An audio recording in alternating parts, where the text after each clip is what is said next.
So one of the things that people ask me is why I hollow out the sculpture. And one of the reasons I'm doing this, making holes in the sculpture, is that you need an entire shape inside the sculpture to be hollow and vented outwards. Because these sculptures are meant to be fired in a kiln, you don't want it to be solid. This is the way I solve this problem. I started out by scooping out a little window into the inside. Remember, this sculpture is completely solid. And I take wire tools and I slowly scrape away the clay inside. And the clay inside is very wet because the entire sculpture is moist.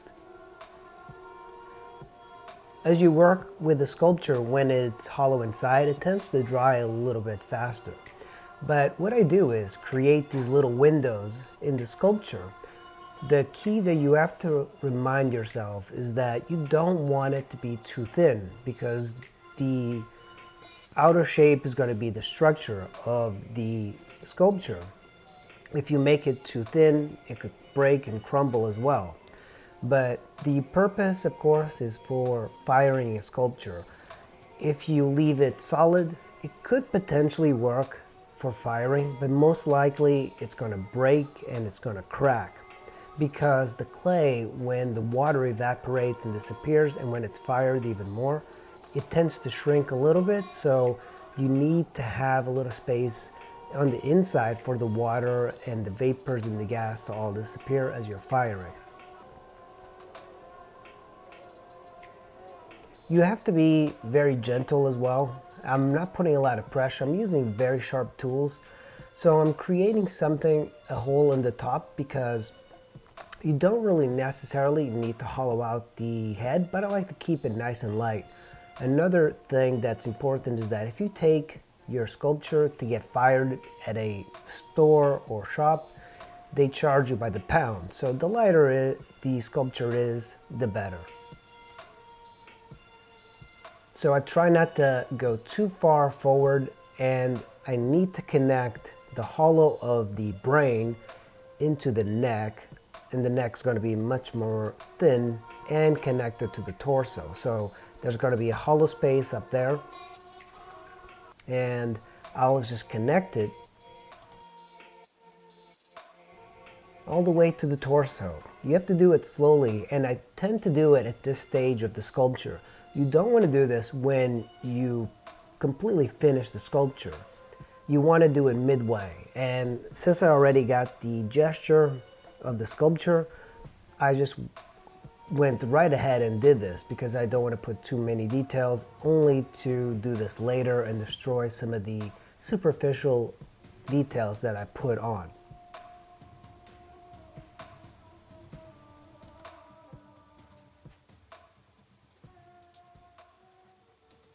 So at this point, get a longer tool and try to swirl it so you remove the shape of the neck.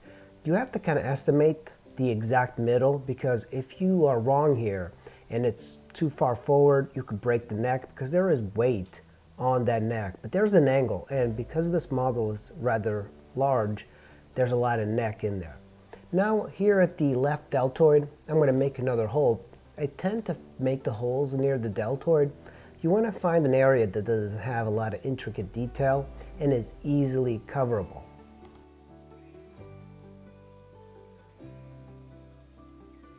The clay I am using is a grog clay that has little tiny bits of silica in there that aid firing, but you still need to do this. Like I said before, you could fire this in an entire shape, but you're better off hollowing it out. And it doesn't take really that long to do, and it's not that difficult. It might be scary at first, especially when you put so much work into your sculpture, but trust me, this is a very easy process. And it took me a while to get good at it. At certain points I would do this, and I would be too zealous with my scooping out, and I would go right through the other side. But now I'm a little bit better at coming up with the right amount. Now on the right deltoid, I'm going to do exactly the same. So remember, I have a hollow space in the neck and the head, one in the left deltoid, one in the right deltoid, And now the point is that you're going to be connecting these hollows together. So you just don't leave a hollow shape in there, because if you were to leave a hollow space inside a deltoid, it would just break. It would explode when you're firing. So you want to make sure you vent it out. So the hole has to come throughout. Now at the right rib cage, I'm going to make another hole. And remember, I'm going to connect this to the deltoid. So I'm going to take a long tool, like a wire tool, just kind of shove it in there until I see it in the bottom hole. This might be a scary process, seeing your hard-worked sculpture with all of these holes, but it's going to pay off at the end. So this is another hole that I'm making, another window. There's a lot to scoop out here, and I'm going to connect this hole to the rib cage. So the rib cage is mostly hollow. I did a lot of scooping from the deltoids. So the rib cage is mostly hollow, and now the pelvis, I'm going to aim it up. So you're going to take your wire tool and start scraping up and scraping down. The thighs are very thick because this model is very large, and she's going to get a little bit larger with the detail, but at this point I am hollowing out the entire shape of the model. But now you need to connect the hole from the thigh to the rib cage and to the hip, and not only that, you're going to have to connect it all the way to the base and to the very bottom. So if you scoop down, you want to get enough of the clay out that it kind of goes right through the knee onto the platform and onto the wood. And as long as you just have one hole, that will be good enough for the firing. I tend to make the hole connected from the knee on both the left and the right, and I'll scoop a little bit along the lower leg as well. You don't have to get the lower leg. I just like to have a little bit more venting for the entire figure. And because this model, underneath between her thighs, you could put a hole in there so it vents from that as well. And I have seen sculptures in the past as well that people have left holes after the firing. They'll just left a hole and they patched it after the sculpture was done. You can do it that way, because oftentimes if you look at the sculptures in the back, the Hellboy sculpture, that could have been a hole that was left in the front, and then that's painted. So it's not that difficult. Even if your sculpture tends to break, if you don't hollow it out, you could fix it afterwards. Now I'm going to connect this left hip window into the right hip window, and all the way up into the rib cage, and all the way down to the base via the thigh. I'm not worried too much about the arm. I could have made the hole in the arm, and I was thinking about doing that, but it's a little bit harder to cover it later on. So I chose this way instead. I think all in all, it should take you about 30 minutes to do an entire sculpture like this, to hollow it out. It's one session. I like to go back and make sure that all the clay that I scraped, I removed, because if you just leave it there, it's going to have a piece of loose clay in there after you fire it, and when you like shake the sculpture, it will just kind of have this strange sound to it. So I like to make sure that everything is solid on the inside. I remove as much because I also don't want additional weight, because that's going to be a cost factor and it will take longer to fire.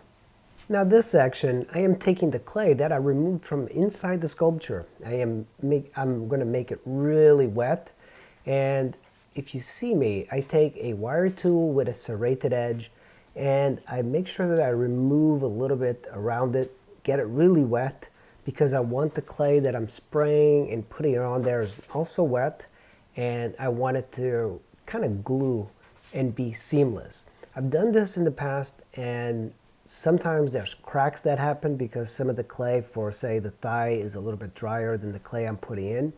But the key is you want to make sure that you wet the sculpture quite a bit and get these pieces into the same consistency. So I make sure that the clay that I add in there is nice and soft, nice and wet, and I use a serrated wire tool to create a little bit of a texture. That way the clay will glue much better than just if it was a little bit drier. The reason you do this at this point is because you want to do this when you don't put a lot of work into your sculpture. Now, I don't want to do too many details. I got my pose set, my gesture, and now I do this. I've done stuff when it was much more finished, and I always regretted it because it involved a little bit more work for the cleanup. But you can see some of the clay that I've added, you can barely tell what's going on. And this sculpture, the weight is off to the side quite a bit. And because I removed a lot of the inside, it becomes a lot weaker. You have to keep that in mind because you don't want to have that left side too thin because it could collapse. So there's a balance to this. Okay, so in this session, I'm pretty much done. What I'm going to do is going to take that serrated wire tool, and I like to just kind of scrape it all off and just try and create a texture over the parts where I've made those windows onto the inside. Remember, this entire sculpture now is hollow. Not only that, but the clay inside that I've removed, I can reuse it in another sculpture. And now the sculpture is much lighter than before. It's going to take less to fire. It's going to cost less to fire. And the best thing is that it will fire. It's not going to break. Hopefully it's not going to crack. And you'll have a much better built sculpture that way. All you have to do now is get your sculpture really wet, and I use just a regular spray bottle, and I spray the sculpture generously. And because of this hollowing out, it's going to dry a little bit faster as you're working. But now I'm just going to put a bag over it, and that's going to be it for today and for hollowing out a sculpture. Remember, you should do this midway on a sculpture. Hope you guys learned something. I really appreciate it. If you have any more comments or questions, post in the comments below and I'll make sure to answer them. Thanks for watching, and I'll see you in the next video.